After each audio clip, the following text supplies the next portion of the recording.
they were just like every other city in the country, where there was, very strong opinions on each side of the war and civil rights at that time. So, oh, absolutely.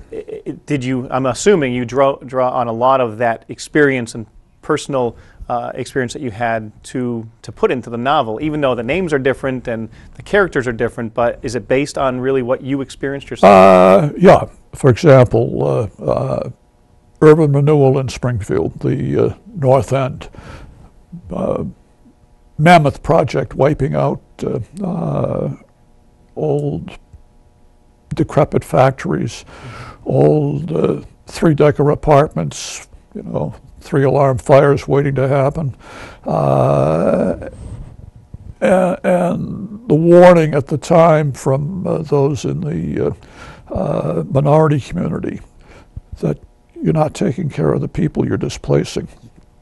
And the solution, because nothing else would gain acceptance, was to build these enormous red brick high-rise apartment buildings way up in Brightwood called Riverview Apartments, which became a new slum just about overnight. And there's a documentary that the central figure in the book does on a project very much like Riverview called Garden Towers, in which the shortcomings of this type of housing are laid out in detail, including a manager who has no authority over maintenance crews.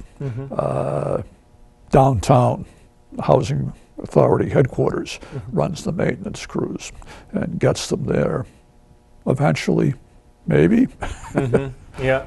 So taking care of the residents. So yeah, those things happen. The sit-ins in the school, the sit-in in the school superintendent's office to protest de facto segregation in the schools. The civil rights vigil on the city hall steps to protest the school situation and alleged police brutality. The arrests, which are followed 10 days later by a mammoth march down State Street under the watchful eye of the National Guard. They happen in Springfield. They happen in the book too, in almost the same way, but as you say, the names are different. Yeah, sure. That's a good segue. Let's take us into the main character of your book and how you formulated that person based on some of your real experiences, and who is the names that we. Well, the central character is a television newsman named Buzz Buckley, and everybody says, "Is that you?" Yeah. No, it's not. It's a great name, though. But Buzz is running a combined radio television news operation. He came into the broadcast news business from the newspapers, which I didn't. Okay. Well, there's the difference. So it can't be you. He's older than I am. He's a World War II combat veteran, former prisoner of war, who's had some very harsh experiences there, which come up from time to time in the book. He's lost his wife. He's going to the Republican National Convention in San Francisco in '64, partly he hopes he can forget about losing a lane and get back into the swing of news. And he feels a tug on his sleeve as he walks down the aisle of the airplane. And it's an old high school sweetheart from 20-odd years before. And so they get reacquainted, and the book carries Buzz through 11 years of covering the news, and his romance with Marcia, and later his romance with another lady, rather sizzling romances, shall we say. Wow. I mean, there's a lot of history in this book and a lot of politics, but it's also meant to be entertaining.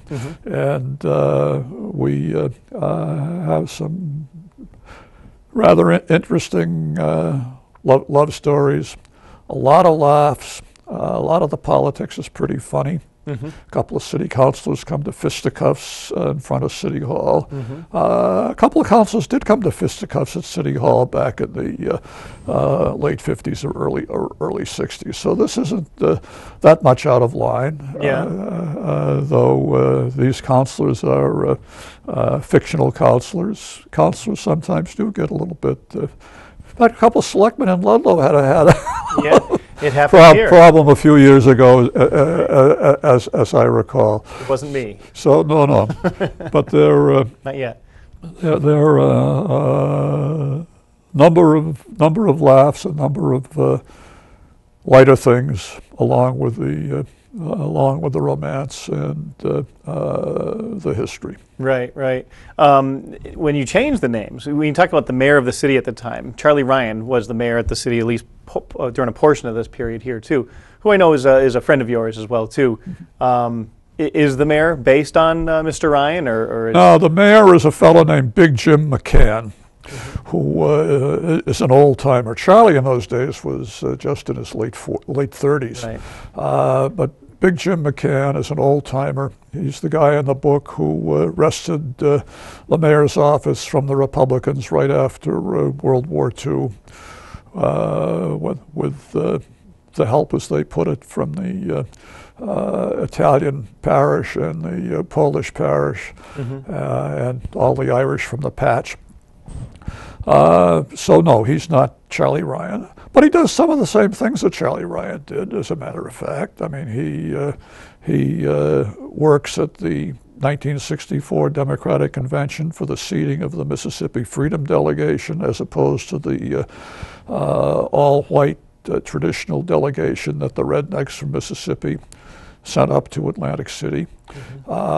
He does some of the positive things in city government that Charlie Ryan did, but two different characters. Sure.